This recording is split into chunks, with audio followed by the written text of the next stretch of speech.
Welcome to Aging with Pride, the joys and WTFs about aging queerly. We're your hosts, Wendy and Debbie, and we're serving up a hot cup of wisdom with a splash of humor on the side.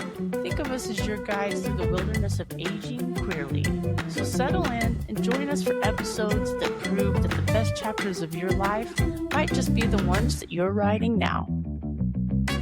Welcome to Aging with Pride podcast. My name is Debbie. My pronouns are she, hers. And I'm Wendy, she, hers. And today's episode is all about menopause. And we want to remind everybody that aging is for everyone. And so is our topic today, which is menopause. It's not just a woman's issue. It's a human issue. And we're cracking that issue wide open. So whether you are experiencing menopause naturally, surgically, or as part of your transition journey, this episode is for you. We're going beyond that stereotypical hot flashes and brain fog to tackle the stuff nobody told us about. Before we dive into today's discussion, we want to make it clear that we are not medical professionals, and the information shared in this episode is based on personal experiences and general knowledge. This content is intended for informational and entertainment purposes only and should not be considered medical advice. Now, let's get started with today's conversation. We have the perfect guest today to help us unpack all of that. And they were very patient while we unpacked all of our technical issues.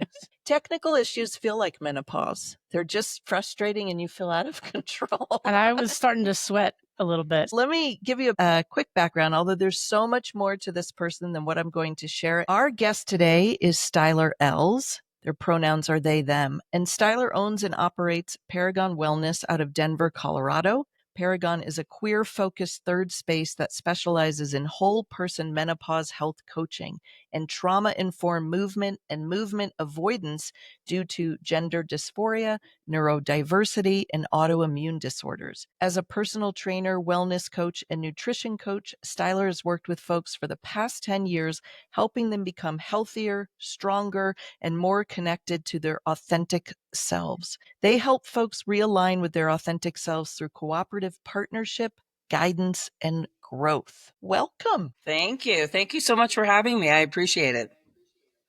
Thanks for being here. And I love this conversation because when you and I first chatted, you were talking about, maybe you can expand just a little bit on this as we dig in, about everybody enters menopause differently. For me, I entered it kind of like a typical way or a natural way that one might experience menopause as you age. But could you explain with us just a couple of the different ways that people might enter menopause? Yeah, absolutely. So there's really three ways that folks enter menopause. The first one, like you said, is natural. So that is you hit an age where your body starts dropping off your estrogen production, you stop ovulating and menstruating, and once you've not had a period for 12 months, then that's officially considered menopause. At any point in time, you can get blood work that could also demonstrate that you're in menopause prior to that, but usually physicians want to see 12 months of no menses. The second way is surgically. If you have a hysterectomy, partial or total hysterectomy for any reason, that can throw you into an earlier menopause, a surgical menopause. And then the third one is a hormonally induced menopause. And so for a lot of folks who are gender non-conforming, non-binary, or trans men, once they start taking testosterone, a lot of times they will force their body into menopause by taking testosterone. So usually there's one of three ways that anyone who was born with a uterus might go through menopause. And what's interesting is we barely talk about the first one, right? We don't get enough information. Where are you in the menopause journey? I'm slipping in slowly. Are you in perimenopause? Thinking that way. Well, you've been getting hot flashes. Hot flashes. Yeah. It's coming. I mean, and I've been in menopause for probably 3 years, haven't had a period for almost 3 years. What's interesting is when I went through perimenopause, I went about 11 months and 29 days without a period. And I was looking at that final day. And then I'm not kidding you. My body said, psych. And I got a 30-day period that was so powerful. It was like the going away party. It was a going away party like nobody's business. I finally went into my gynecologist and I said, I'm like spending $400 a week on ribeyes because I feel like I need like iron. I'm dying. Right. And she just looked at me and she said, yeah, it's just part of the process. Are you able or comfortable to share as far as menopause for you, how you entered menopause? Because I know we talked about that a little bit. Yeah, I think it was a little bit of two of those. I think that I was sort of already in perimenopause when I started microdosing testosterone. I have fibroids, and so my periods were always weird anyway, but I had noticed that they were kind of getting a little bit even more spread apart. I was going maybe 40, 50 days with nothing, and then suddenly I would. There's no rhyme or reason.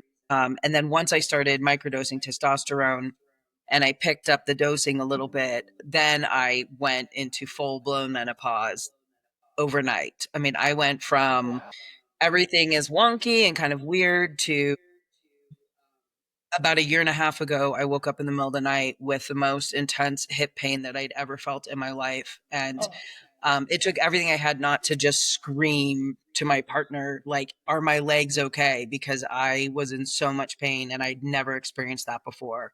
And through a lot of research and time and energy, I discovered that that's a really common side effect for folks who go through menopause.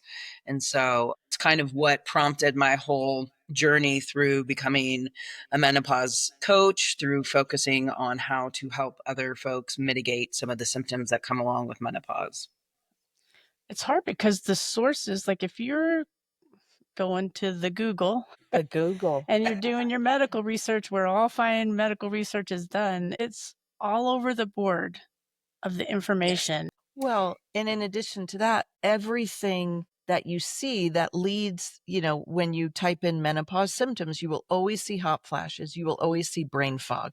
You will probably Right. see weight gain. Moodiness. Right? Brain, yeah, That's big another time. big one. And not that those are not true at all, but we kind of make it a mockery, right? Which is the first problem. And there's just not enough information. And I do want to get back to what you said about hip pain, because that's mind blowing to me. But before we go there, because I think there's so much more beneath the surface than that, I do want to ask you, you have a very personal journey with menopause as a non-binary person. So how has that shaped just your coaching and how you engage with clients? I think any conversation about menopause traditionally has always been in the gender binary. So we always refer to people in menopause as women. All the literature refers to people in menopause as women. And so the conversation always kind of goes along that gender binary idea of like, oh, women can be emotional and irrational. And, we kind of turn it into this female woman centric conversation. And so as a non-binary person, one of my biggest struggles was talking to my provider in a way where she would hear me and understand me that some of the traditional therapeutic interventions would not work. Giving me estrogen is not an option. And so we started this new partnership of understanding. And that's how I try to coach folks as well, is to remind them that having a uterus means that you are going to go through menopause in some way, shape, or form. And aside from your gender expression, we can look at just the symptoms and the symptom management. We can look at your long-term vision of how we want you to feel once you've gotten to the other side. And so for me, it's really a matter of helping people feel comfortable having the conversation about menopause, and also giving them room and space to respect their gender expressions and who they are as human beings, and be able to separate gender expression from the menopause conversation. Because there's a lot of trans and non-binary folks who aren't comfortable having conversations about their uterus at all, much less their uterus in decline.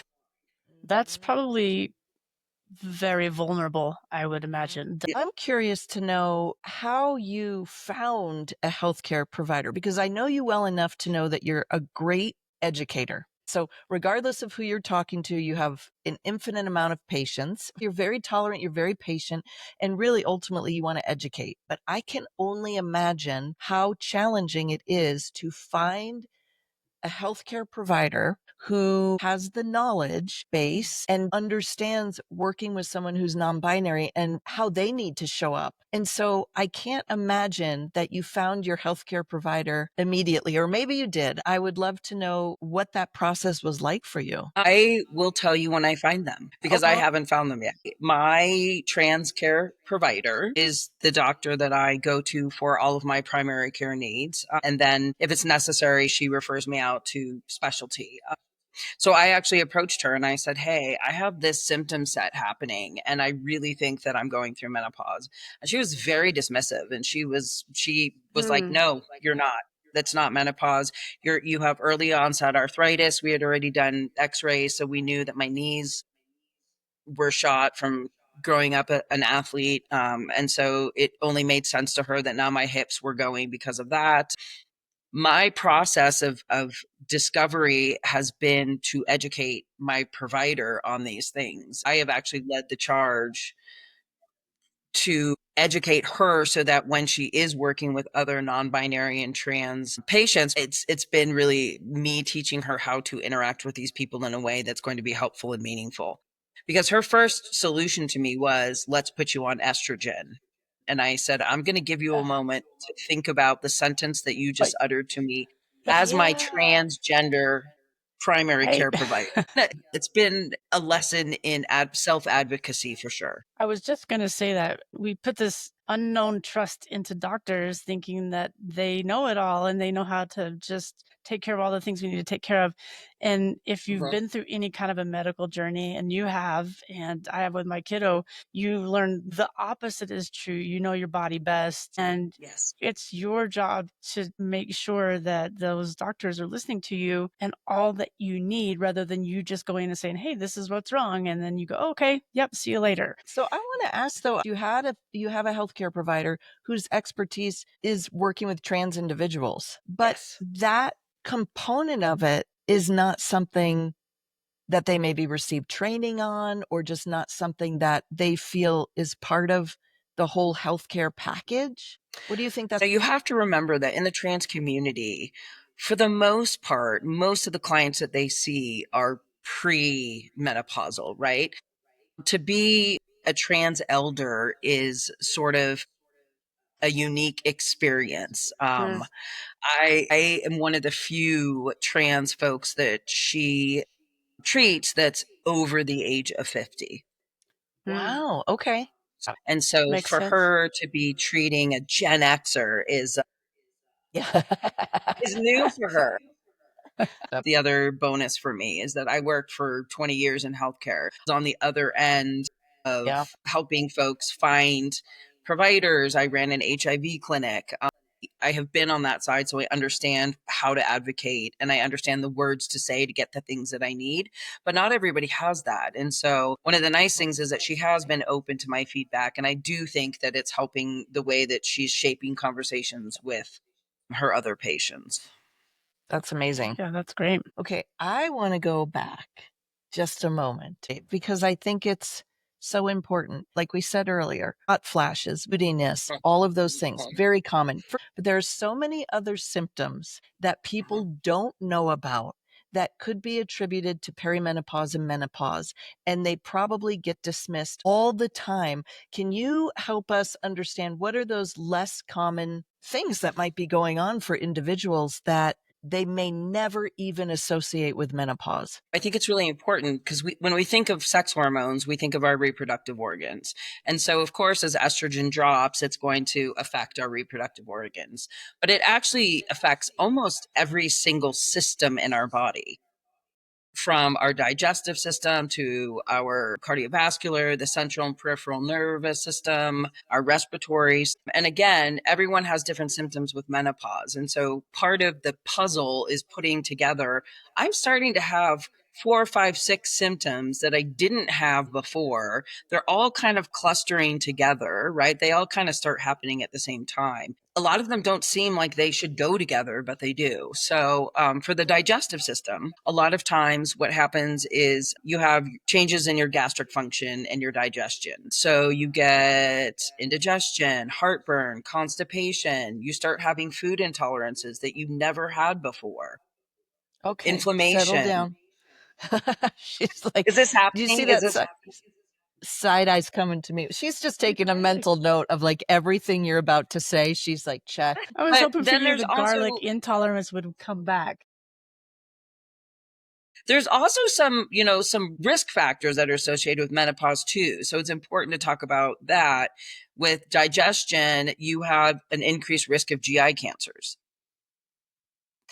And that's directly attributed to your decrease in estrogen. So you have an increased cancer risk there. Inflammation and immunity. Your immune system tanks and people get sick more often.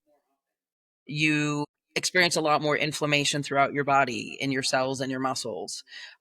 You have a decreased immunocell activity. And so a lot of times people who are going through menopause or perimenopause will suddenly find that they never got sick before and they went years and years and years without ever getting sick. And now all of a sudden they're picking up every bug and virus that comes through their door. The cardiovascular system, that's a really important one. Decreased estrogen makes your blood vessels stiffer and less elastic.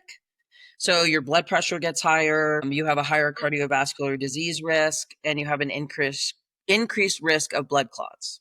And so a lot of times people don't realize that their high blood pressure that they start getting after menopause is directly related to their menopause. It's not necessarily a product of anything else. Respiratory, same thing. You have a lower lung capacity and a lower lung function. You also have a higher risk of respiratory infections and COPD. So now when we're hiking, we can blame our shortness Everything. of breath, not on our Everything. lack of being fit. But Everything. it's Yes. high estrogen. It's menopause. Yes. It's menopause. Absolutely, It's estrogen. yes. And then the musculoskeletal system. That's another big one that people don't really think about. You lose bone density, you lose muscle mass. That happens with age too, but it increases with menopause. And then you have a slower healing. So your connective tissues, if you rip something or tear something or pull something, your healing time is increased significantly because you don't heal as quickly. And then you just get, more aches and pains and your joints hurt more. My hips have been a disaster since I hit menopause. I'm going to stay on this for a while because it's such a big deal. And you know this, like low back pain, hip pain for me. Yep. The way I Yep. worked out 25 years ago is physically impossible, as it probably should be for me to work out that way. Right. And it's interesting because every physician I've ever seen, I've always brought up hip pain, low back pain for sure. Never, ever before you and I chatted, never did I think it was related to menopause. And I know there are other reasons why, right? Old injuries, things like that. But it is so interesting. And I think it also speaks to, because we joke a lot about, mobility is so important, right? But the way you move your body becomes different. And it should be different. So what advice or how do you train differently? I tend to tell my menopause clients to back off on their cardiovascular stuff because all of the studies really show that exercise, weight training is probably one of the best things for menopausal humans because it helps maintain bone density. If you were born with a uterus, you are also going to have issues with bone density as you get older. So it helps maintain bone density, it helps maintain muscle mass, and it helps mitigate some of the symptoms of menopause, sleep disturbances. You become an increased fall risk when you're in menopause. So it helps with the increased fall risk and your increased cardiovascular disease. We work really hard on lifting weights. You want to put your muscles under duress so that they will continue to produce for you. High levels of cardiovascular just isn't, the return on investment isn't the same once we've hit menopause. You can't treadmill your way into feeling better. And for a lot of menopausal women, it actually makes them feel worse. So we work out for shorter bits of time, and we work out with a little bit higher weight intensity, but less cardiovascular intensity. And I would imagine, again, I don't know, but a lot of women I know, I'm 57, you're 54. A lot of women I know in my age grew up working out in ways that they're stuck, right? You have to run or do cardio for 60 minutes. You have to feel like you're going to die at the end. Don't lift heavy because you'll bulk up. All of these things that we know are completely false. Here's the thing is that, we all grew up in toxic diet and exercise culture.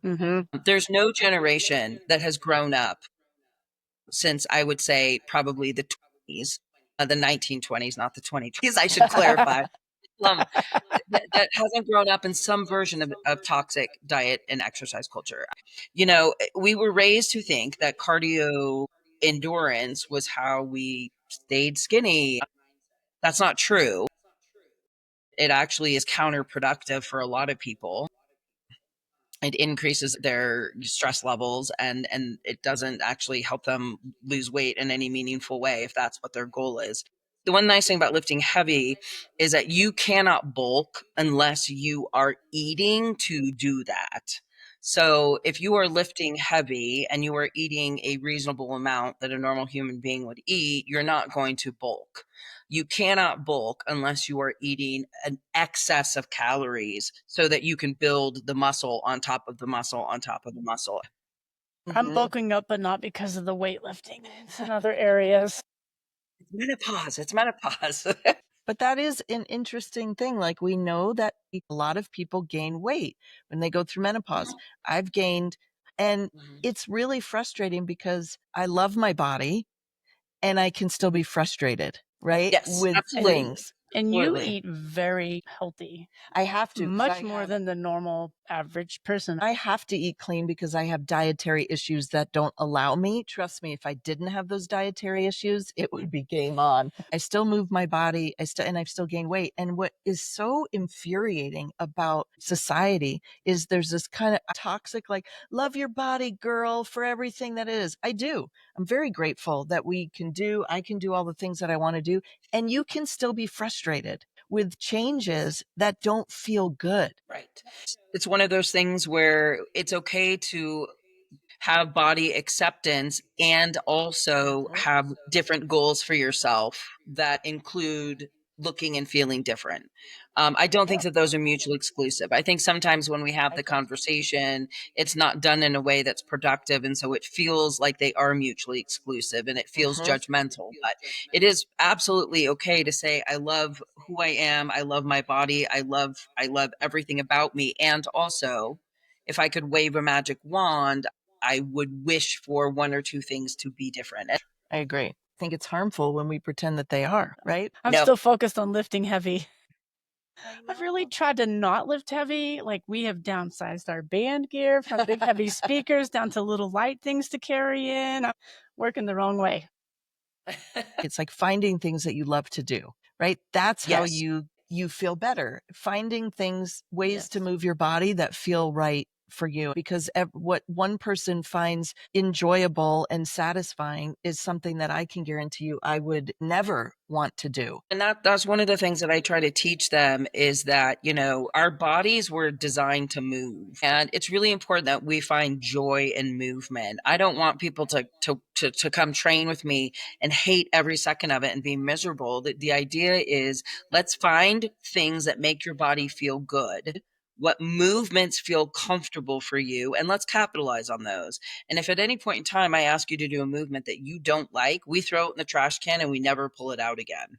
And when you're not with me, find ways to move that are meaningful for you. Dance, take your dog for a walk, garden. That's pull weeds. All of that is very good, meaningful, functional movement. And the goal is that we want our bodies to stay functional through menopause so that when we come out on the other side, we can still open a pickle jar and we don't need to call for help.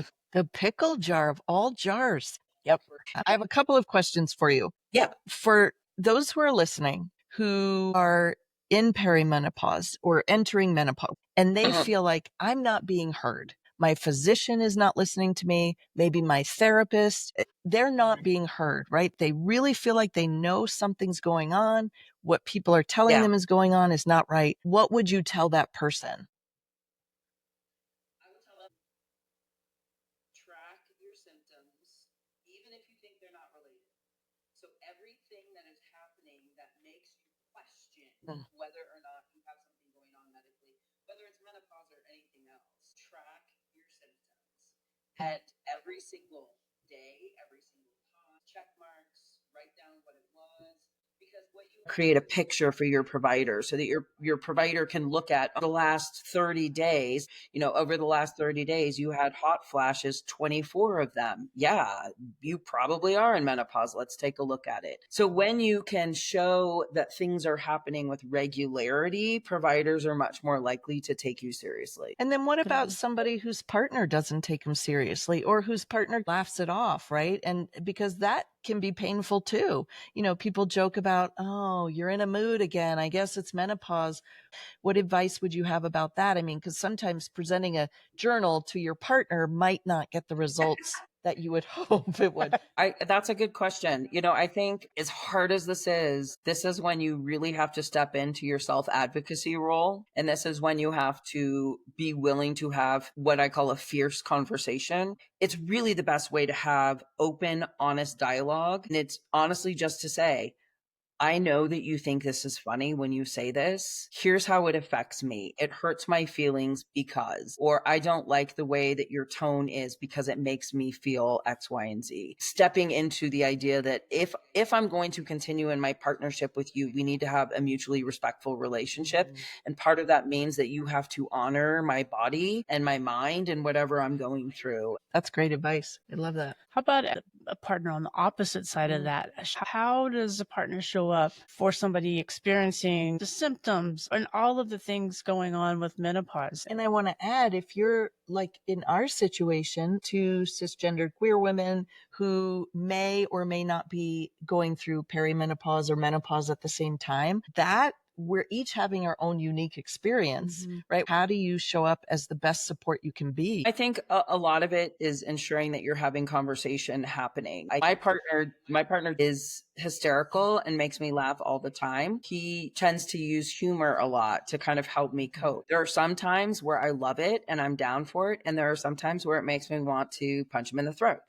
What he's learned to do, which I think is really helpful for me, is to say, hey, how are things going today? Is there anything really bothering you? What can I do to support you? And showing up in a way where he lets me know that he's here for me and he acknowledges that I'm going through something and he acknowledges that it's uncomfortable. But he also gives me the space to be able to decide whether or not I want to be smothered with attention or just left alone. And I sort of go in and out of how I want him to care for me. Okay, so this impacts everybody, but obviously this podcast is for the LGBTQIA plus community. What do you think the community gets wrong or doesn't understand about perimenopause and menopause that you would love for them to have an aha moment about? I think that we, like everybody, right, whether you're queer or not, I think we really get stuck in the inertia of the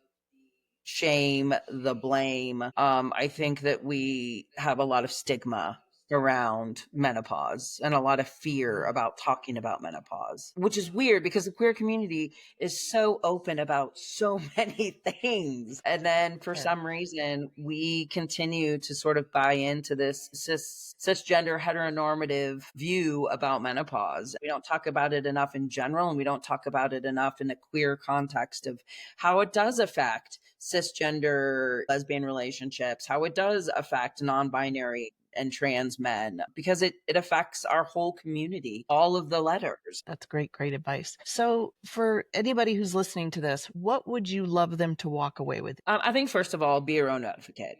Making sure that you are an advocate for yourself. Don't let providers gaslight you into thinking that you're crazy. You know your body best, and don't be afraid to fight for yourself, and don't be afraid to fight for your body. Number two, I know that this is going to sound super hippy dippy, but come up with a menopause vision statement. Envision what your life is going to look like post menopause. What do you see yourself doing? Are you an avid hiker? Do you want to continue to be an avid hiker? Are there things that are really important to you? What values do you hold? So that at the end of the tunnel, you are still able to do those things. So pick the big rocks that matter to you and then come up with a plan to continue to do those things. They might look a little different. They might present differently, but what's the vision of how you envision your life post menopause in terms of your job, your partnerships, your physical health, your mental health, and start making a plan now and figuring out how you're going to navigate the river as you go through menopause. And the third thing is nutrition and movement really do matter. Now, notice I didn't say diet and I didn't say exercise. I said nutrition and movement. You have to move your body. Moving your body will help with your menopause symptoms. Moving your body will help decrease your risks like cardiovascular disease, breast cancer, fall, etc. And lifting weights or doing something that requires strength under duress will help preserve your bone density and will stop your muscle mass from decreasing. And then you can also work through inflammation and other muscle pains through your nutrition. I love what you said earlier about keep kind of a journal or just a menopause diary, because I feel like when people do that with nutrition, you do notice you feel better. Mm-hmm. You might be Yes. pissed about it, but you do notice you feel better. I got sober in 2018. I noticed within 2 weeks that my sleep was amazing and I Yes. had no more IBS. Now, It's contraindicated for menopause, for sure. and it's what people think they need. Our culture has told us that when you're feeling this way, what do you need? You need a beverage. Well, what kind of a beverage? That's where the conversation ends, right? But I do want to ask you one other thing, if you don't mind. I love that you said be an advocate for yourself, which is a learned behavior. We have been taught to revere people in the medical industry. And when you go into it in that relationship, we've not been taught in this country, the way we practice Western medicine, to have a true partnership with your healthcare provider. But I do think it's important for people to know, because health insurance is a thing, and it would be lovely if everybody could pay out of pocket to do all the things that they wanted to do to make their body feel good. And that's not realistic for a lot of people. But if your physician isn't listening to you, it's okay to ask to see someone else. You may not be able to leave and go get alternative forms of healthcare, but you can still advocate within a system for somebody who's going to be a better listener and partner. There's a lot of things that you can do that don't require medical intervention at all. You can work on your movement. You can work on your nutrition. If sleep is an issue, there's a lot of symptom management that you can do around your sleep. There's a lot of behavioral changes that you can make that will help mitigate a lot of the symptoms of menopause. There's supplements that you can take that help with some of the pain, that help with some of the other symptom management, hot flashes, etc. A lot of times you'll see things where they say, oh, take this supplement and it will make all of your hormones perfectly aligned. Well, that's not how the human body was meant to work. Our normal process is that our hormones wax and wane. It's about symptom management much more than it is. Sometimes hormone replacement therapy is the appropriate treatment. And in that point, you definitely need to talk to your doctor. You need to figure out if that's right for you. There's a lot of really good research that's been done about hormone replacement therapy and how it can be helpful. But there are a lot of things that you can do just through behavioral changes that can really make menopause a lot more palatable and feel a lot more comfortable. And a lot of it has to do with self-care and behavior changes that can help support you through your menopause. And recognizing that even though we live in a culture that's quick fix, that this is not necessarily a quick fix. This is learning your body. Quick fix. This is lifelong. I want to be in my 80s and open the pickle jar. I want to be in my 90s and go hiking and kayaking. So this is a lifelong change that I'm not going to see results tomorrow. And it's ever evolving. There is life after menopause, right? At some point, we become post-menopausal. So because none of us can really tell how long we're going to be perimenopausal and menopausal until we hit that post status, it really is about figuring out a way to find some homeostasis as you're going through and do symptom management as it pops up. As you're going through menopause and you're making these decisions about things that you want to do, consider your future self. So you're making decisions in the now, but it's really for what is future self going to have to do. I can tell you, when I finally got through menopause, what I did was wear white pants every day of the month. And then I bragged about it to anybody that would listen. And I did stand-up comedy sets that only talked about white pants. I do think you have done that before, about going to the mall in white pants, strutting in front of the 30-year-old. So what I'm here to say is, whatever it is that motivates you, that's okay. Yes. Is there anything we didn't ask that should be said that we didn't cover? So I think it's really important to have just a brief conversation about menopause and women who are in the workforce. Yeah. Because I think there's some really impressive, important numbers that I think will really kind of hit home for folks about how much we really do allow stigma and fear to drive our conversations and our behaviors around menopause. So they did a women in the workplace study in 2022. So 20% of the workforce currently are women who are between the ages of 45 and 65. 40% of those women are actively in menopause right now. Of that, 87% of them have never spoken to anyone in their company about the fact that they're in menopause and experiencing some pretty severe symptoms. 40% of the women say that menopause impacts their ability to work at least once a week. Wow. 20% of the women said that it affected them every single day. So they're unable to perform the work that they were hired to do because menopause is affecting their lives so severely. 17% of women will leave the workforce because of menopause. They will never tell their employer that's why they're quitting, and they will never ask for workplace accommodations. Interesting. Wow, because those things would be covered with workplace accommodations. Absolutely. So some of the things, if you're a working human and you're going through menopause and it's affecting you, reasonable requests for accommodations are to ask for maybe an adjustment of hours. Can you maybe adjust your hours one way or the other if you have a lot of pain in the morning, or if you get flare-ups at night, you have a hard time sleeping, hot flashes wake you up?